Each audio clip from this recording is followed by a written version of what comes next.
Salut à tous. L'objectif de cette vidéo est de faire la vérification non vide d'un formulaire en utilisant GetElementByID à travers l'éditeur Dreamweaver.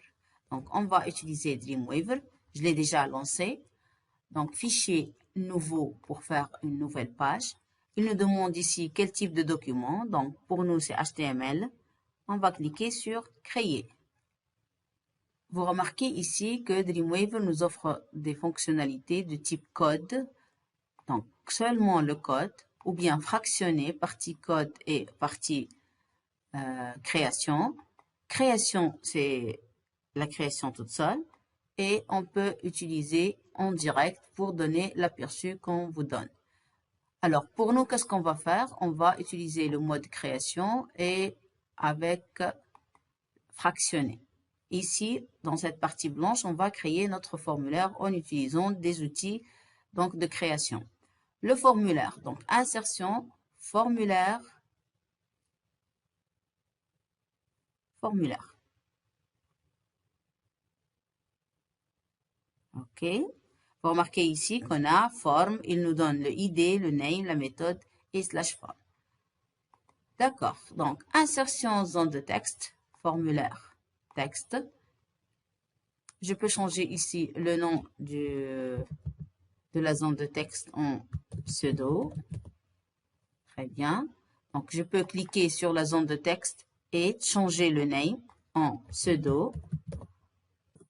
Automatiquement, vous remarquez dans le code que le ID et le name changent ensemble. Très bien. Ensuite, on a mot de passe, insertion formulaire, mot de passe. Voilà. De même, pour le mot de passe, je peux modifier le nom. J'écris MDP, mot de passe. La même chose, le ID change. Quoi d'autre? Donc, on va ajouter des boutons radio. Formulaire, case d'options. Et je change le nom en masculin. Masculin.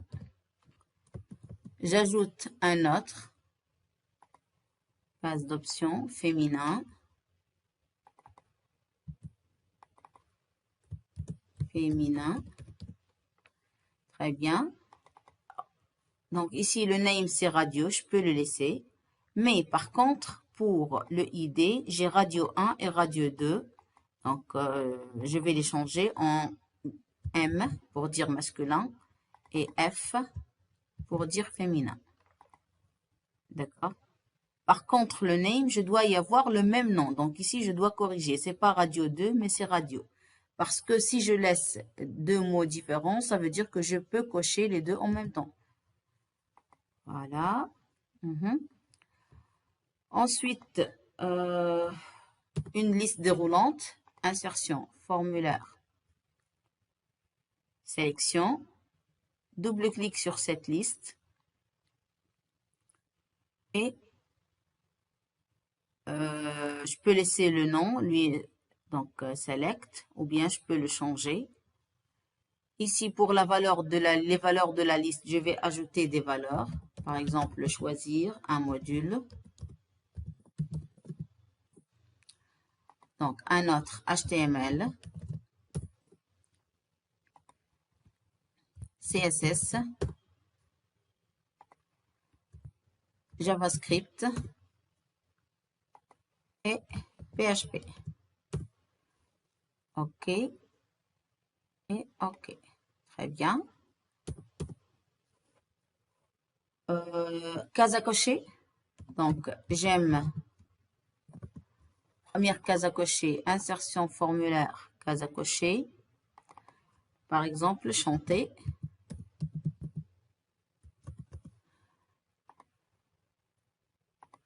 Case à cocher.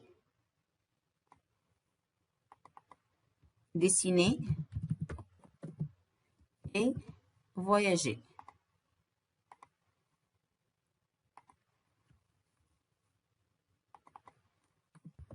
Voyager.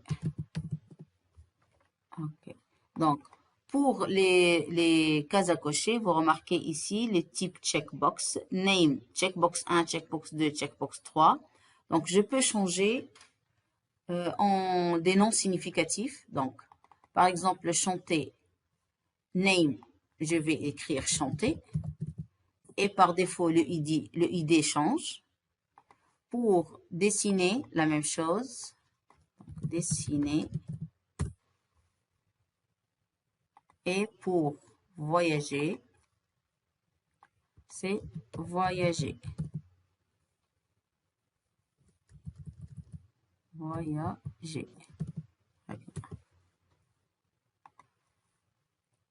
Enfin, il nous reste le bouton de validation. Donc, insertion, formulaire, bouton envoyer. Voilà le bouton envoyer de type Submit. Je vais enregistrer cette page sur le bureau, par exemple.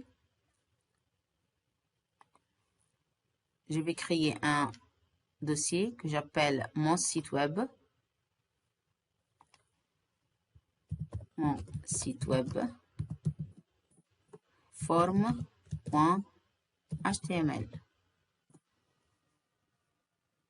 Très bien. Je peux déjà visualiser ma page. Voilà, très bien. OK. Maintenant, on va passer à la vérification de Java. On va ajouter un événement on submit sur le formulaire. Donc, on submit.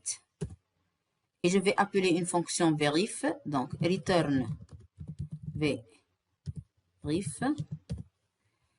Et dans la partie head, je vais ajouter la fonction. Donc, script function verif.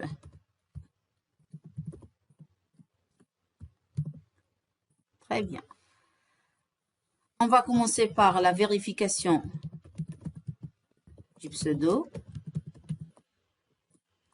On va utiliser une variable, par exemple x, dans laquelle on va mettre document.getElementById de, comment il s'appelle? S'appelle pseudo. Donc, pseudo.value. Donc, if ce x, il est égal à chaîne vide, alerte, on va afficher pseudo vide, pseudo,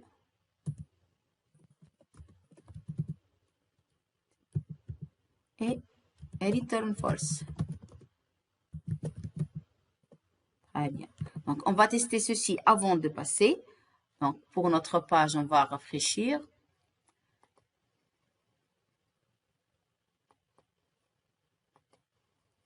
Voilà, continuer. Donc, envoyer. Ah, il n'y a rien du tout. Hein. Alors, j'ai écrit l'erreur dans le nom de la fonction. Verif. En test. Voilà, le message s'affiche. OK, très bien. Donc, on continue rapidement. On passe à la vérification du mot de passe non vide. Donc, vérification du mot de passe. Du mot de passe. OK. Donc, if document.getElementById de alors, mot de passe, on l'avait appelé MDP. Mot de passe, très bien. Point value. Point value. Égal chaîne vide. La même chose. Alerte. Mot de passe vide. Mot de passe vide. OK. La vérification des boutons radio. Donc, vérification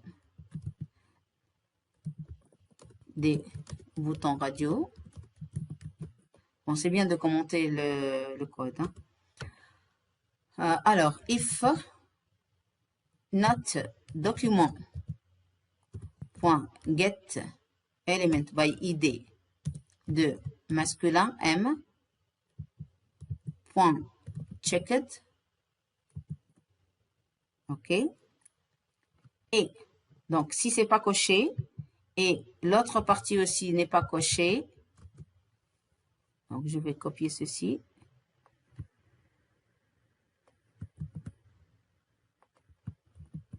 De grand F, alerte,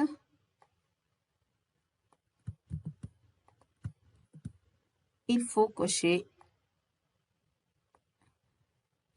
il faut choisir le genre. Il faut choisir, alors, il faut choisir le genre. Très bien. Qu'est-ce qui reste? La vérification de la liste déroulante. Vérification de la liste déroulante.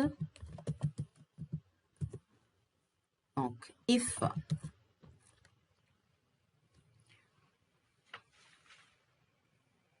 document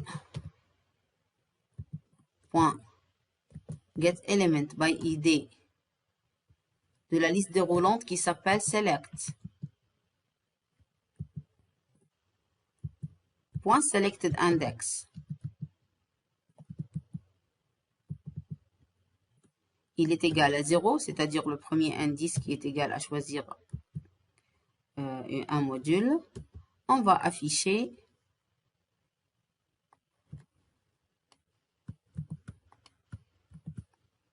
alors choisir un module. Il faut choisir un module. Choisir un module. Enfin, la vérification des cases à cocher. Vérification des cases à cocher. Vérification des cases à cocher. Donc, ça ressemble à quoi? Ça ressemble au bouton radio. Donc, je vais copier cette phrase. If document get element by id de chanter. Point checked. OK. Get element by id de dessiner. Point checked. Et get element by id de voyager. J'affiche un message. Il faut choisir au moins, cocher au moins quelque chose. Donc, cocher au moins un choix.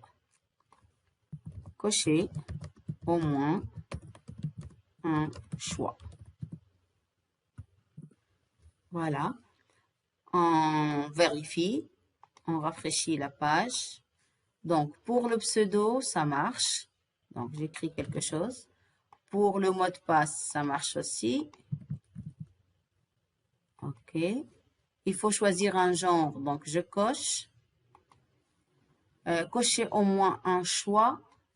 Donc, choisir normalement. Je ne vais pas cocher. Hein. OK, cocher, mais choisir au moins.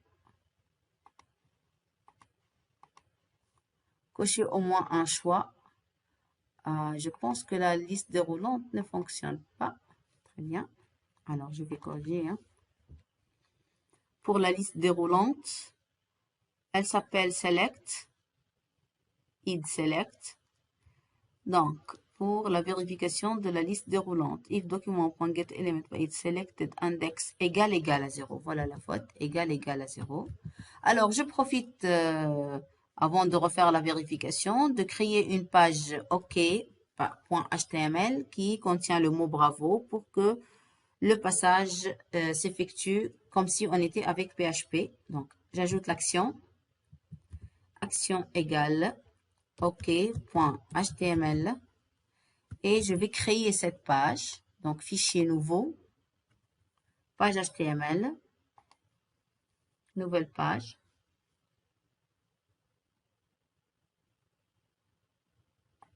Créer. Je vais juste écrire bravo. Hein. Bravo. Et je vais l'enregistrer sous le nom OK.html. D'accord. Qu'est-ce qu'il reste à faire ici? Je pense que c'est bon. Donc, on revient à la vérification.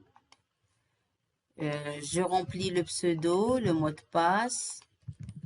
Alors, je vérifie pour la liste déroulante. Donc, choisir un module, c'est bon, ça marche. Donc, je choisis par exemple le CSS. Cocher au moins un choix pour les cases à cocher. J'aime dessiner. Je valide, je passe à la page Bravo. Voilà, on a terminé cette vidéo. À très bientôt.